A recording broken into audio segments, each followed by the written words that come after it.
来看由海洋科学专家甲澳洲国防部组成的搜查团队，宣布讲找到二次世界大战一只货轮的残骸，是80年前日本政府用来运送民军政府的船只，也毋过不幸沉船，造成千外人无命。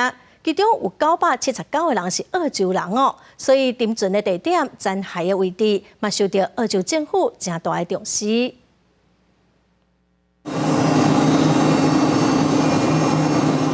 来自澳洲的深海科学团队出动深水无人潜艇，在海面下4000外公尺的海底发现沉船的残体，并经过电脑扫描，确定就是1942年7月7日透早，在菲律宾鲁松岛西边海域，和美军的舰艇拍沉的日本货轮蒙特维多丸。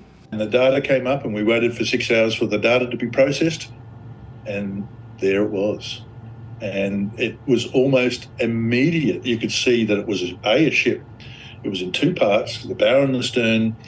蒙特维多丸是用乌拉圭首都号名，1926年下水启用，是由迄当阵的台湾商船公司所有。伫咧二次大战期间，予军方征用做运输船。1942年，日军伫咧南海巴鸟战役，掠到大批民军官兵甲平民。蒙特维多丸上尾一边的任务就是将周清卫舰夫自当地送去海南岛，无想到讲，和美军的舰舰射4粒鱼雷拍沉，船顶1053位以澳洲人为主的舰夫全部死亡，有部分的日本船员被救起来。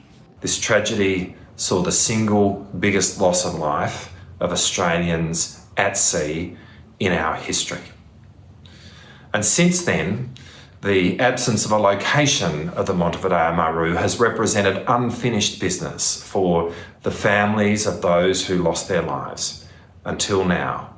找到沉船残体团队，包括专门伫咧做海洋考古的沉没的世界基金会、荷兰的深海探测专家，抑个澳洲国防部等单位。团队成员讲，找到残体代表任务过一段落。为了尊重死者，团队未甲沉船好起来，也未去搬死者的尸体。即马就看死者的遗作是毋是当甲代志放落，莫阁一直藏伫咧心内。公司新闻是家庭编辑。